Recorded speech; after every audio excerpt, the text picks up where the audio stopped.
السلام عليكم خواتاتي، كي دايرين؟ لاباس عليكم؟ هانيين، نهاركم مبروك. وكنتمنى هذا الفيديو يلقاكم بصحه جيده وفي احسن الاحوال ان شاء الله. ومرحبا بكم دائما في قناتكم شهوات وابداع هجر. واليوم مع فيديو جديد وطريقه جديده. اليوم جيت نشارك معكم فطيره شهوه منها، كتجي لذيذه بزاف بحشوه رائعه واقتصاديه. ان شاء الله تحضروها وتعاودوها من كثرت بنتها، وطريقتها سهله في التحضير، كتجي خطيره بمعنى الكلمه وسهله في التحضير وكتوجد في اخر لحظه. فكنتمنى الفيديو يلقى استحسانكم وتتابعوا الوصفه.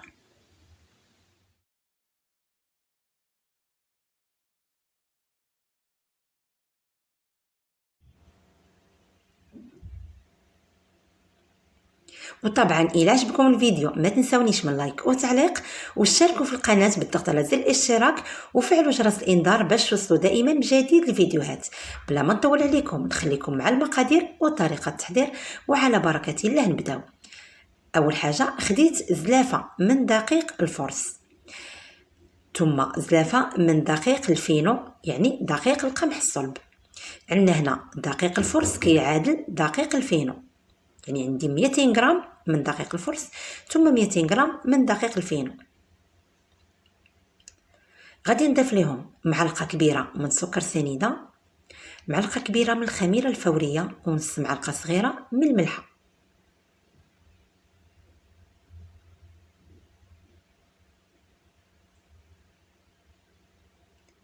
ثم غادي نضيف معلقه صغيره من خميره ديال الحلويات ما يعادل 4 غرام.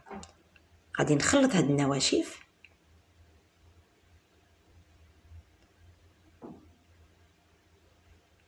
ثم غادي نضيف معلقه كبيره من الزبده اللي غادي ترطب لينا هاد العجين.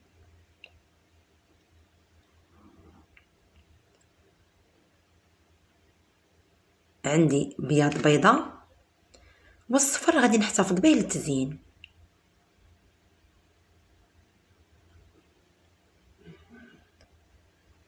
غادي نجمعوا العجين ديالنا بالماء اللي كيكون دافي.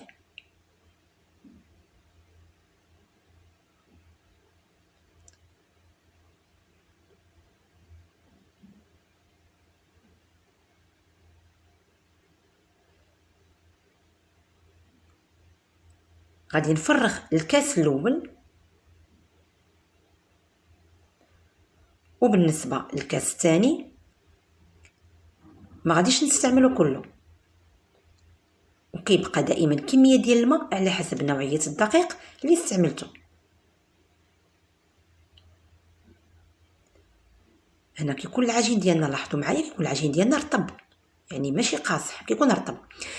هنا بالنسبه للماء خدات معايا كاس ديال العنبه وربع، يعني بالنسبه للكاس الثاني بقى لي منه كاس الا ربع، يعني في المجموع عندي كاس وربع. غادي ندهن يديا بالزيت، وغادي نجمع العجين وغادي نغطيه وغادي نخليه يرتاح. وفي هذا الاثناء غادي نمروا نحضروا الحشوه.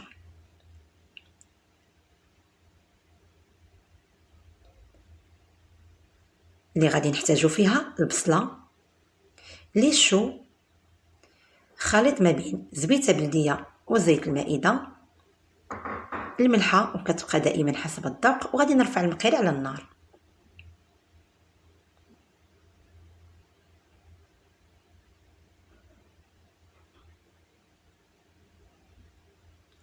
ومن بعد ما تشحرت لي داك البصيله وليشو غادي نضيف الفلفل الاحمر مقطع المربعات، الجزر محكوك على شكل طولي، الربيع،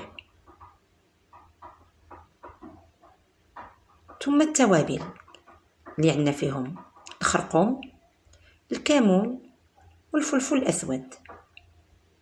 وعندنا هنا واحد جوج دراسات ثوم محكوكين استعملتهم في البدايه مع البصله. وغادي نرفع المقيله ونخلي داك الخضره حتى كتشحر. انا غادي نخلي الخضره ديالي من بعد ما طابت غادي نخليها جانبا ترتاح، وغادي نمروا للعجين. صافي هنا كنقسم العجين ديالي من بعد ما كنديكازيه، كنقسمو لجوج كرات يكونوا متساويين على سطح العمل اللي كيكون مرشوش بالدقيق.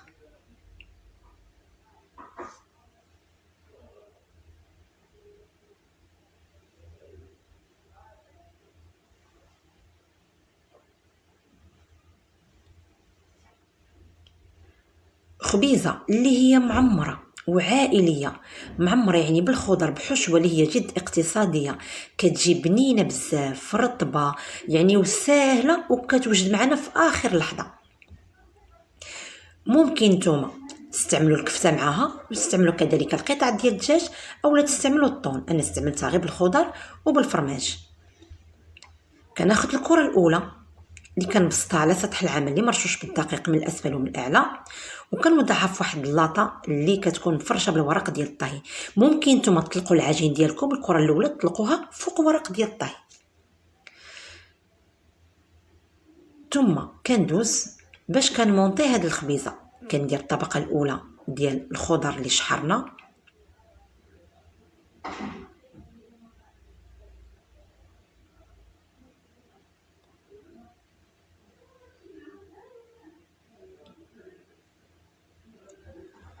ثم غادي نضيف الزيتون دوائر،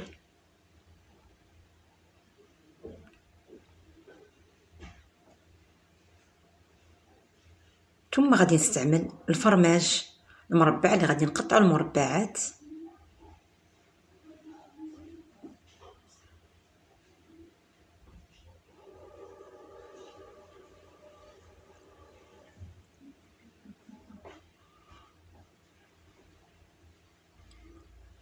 ثم غادي نضيف الفرماج احمر محكوك.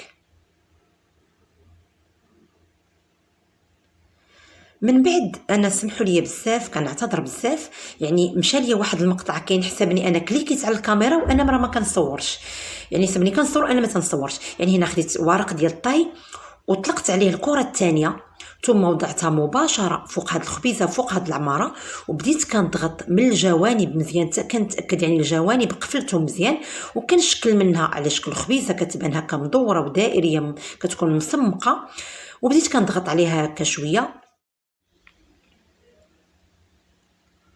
وكنصيحه ملي تبغيو تطلقوا الكره الثانيه على من الاحسن انكم تطلقوها بعد على الورق ديال الطهي باش كتساعدكم، غير هي رشوا شويه ديال الدقيق على الورق ديال الطهي عاد باش تطلقوا الكره الثانيه عليه هكا، وشكلوا منها دائره بالمدلك هكا باش ملي كتبغيو تقلبوها على العماره يعني داك ملي كتبغيو تحيدوا الكاغيط يعني كيتحيد معكم بكل سهوله وما كيلصقلكمش على العجين.